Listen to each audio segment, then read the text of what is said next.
आप देखिए यहां पे इन्होंने लाइट ऑफ कर दी, लाइट काट दी, देखा आपने, लाइट काट दी। मगर ये सोचते हैं कि लाइट काटने से आवाज बंद हो जाती है। आवाज नहीं बंद होती, आवाज अंधेरे में सुनाई देती है। हेलो दोस्तों, राहुल गांधी जब संसद में बोलते थे तो कहते थे सच्चाई ये है कि मेरा माइक ऑफ कर दिया जाता है, और जब वो वोटर अधिकार रैली में बोल रहे थे तो अचानक लाइट ऑफ कर दी जाती है। सवाल ये है, क्या आवाज़ को ऐसे दबाया जा सकता है? लाइट काट देने से क्या आवाज़ बंद हो जाती है? आवाज़ तो अंधेरे में भी गूंजती है। कांग्रेस यही बताना चाह रही है कि संसद में माइक बंद कर दिया गया और सड़क पर लाइट काट दी गई।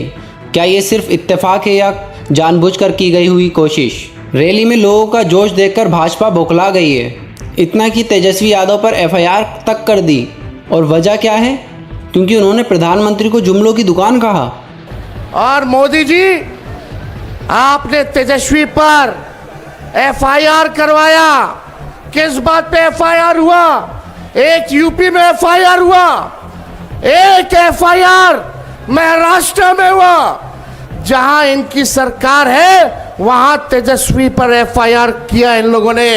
आप बताओ क्या कारण था? कारण यही था कि मोदी जी को तेजस्वी ने बोला कि ये जुमले की बाजार, यानी जुमलों की बारिश करने बिहार आ रहे हैं। जुमले का दुकान बोल दिया, जो कि सच है कि नहीं है? अब सवाल ये है, क्या जुमला शब्द नया है या तेजस्वी ने पहली बार बोला?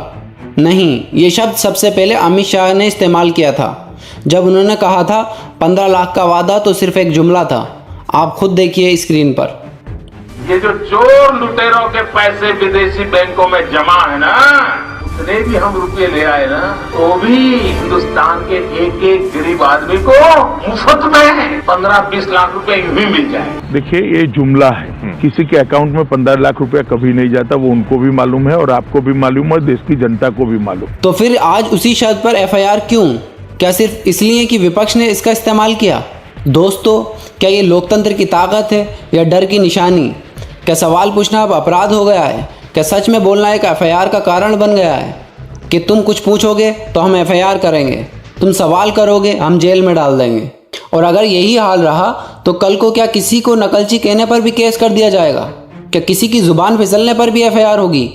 असल सवाल ये है, क्या भाजपा कानून का इस्तेमाल विरोधियों को चुप कराने के लिए कर रही है? क्या वाकई वो राहुल और तेजस्वी की बढ़ती आवाज़ से डर रही है? और क्या सच को दबाने की कोशिश उल्टा भाजपा को भारी पड़ रही है? दोस्तों, सवाल आपके सामने, अब जवाब आपको ढूंढना है। मिलते हैं अगले वीडियो में।